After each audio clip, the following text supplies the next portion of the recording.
Le risorse che arriveranno dall'aumento dell'addizionale regionale IRAP sulle attività produttive serviranno anche a realizzare almeno 2 strade che sono insieme un'emergenza e una necessità per il Veneto. Costano 50 milioni ciascuna e verranno finanziate una nel 2025 e una nel 2026. Sono la 308 per l'accesso al nuovo ospedale di Padova e la bretella di Cortellazzo per dare respiro alla viabilità che porta a Jesolo e a Cavallino Treporti. Una è il potenziamento della 308 in allargamento in arrivo a Padova, che è sostanzialmente una necessità finalizzata all'ospedale di Padova e all'accessibilità all'ospedale di Padova. L'altra opera che verrà acceso il mutuo per fare il finanziamento è di fatto la bretella di Cortellazzo. Di fatto adesso questa possibilità di avere questi 50 milioni andranno, la bretella costa circa 50 milioni, quindi andranno sicuramente sulla realizzazione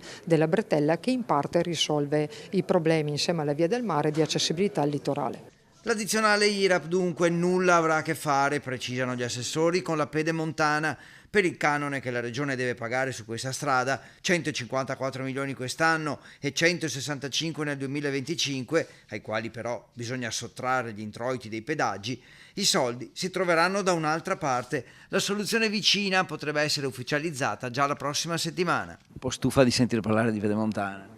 No, più che altro che o si parla di pedemontana per qualsiasi cosa, cioè pedemontana è il demone. Noi ci siamo trovati di fatto ad aver ereditato un contratto e un atto aggiuntivo che avevano dei seri problemi. L'opera oggi è finita, è interconnessa con il sistema autostradale, il traffico sta crescendo, sta diventando veramente la quarta e la quinta corsia della Brescia-Padova in quella che è la parte, diciamo, da Montecchio verso est. Se ne è capito l'utilità, perché anche chi la contesta, lo voglio dire, la utilizza. Va vista piuttosto in un sistema di autostrade venete che la regione vorrebbe gestire nel suo complesso. Una speranza ancora viva, dipenderà dalle trattative con Ministero e Governo.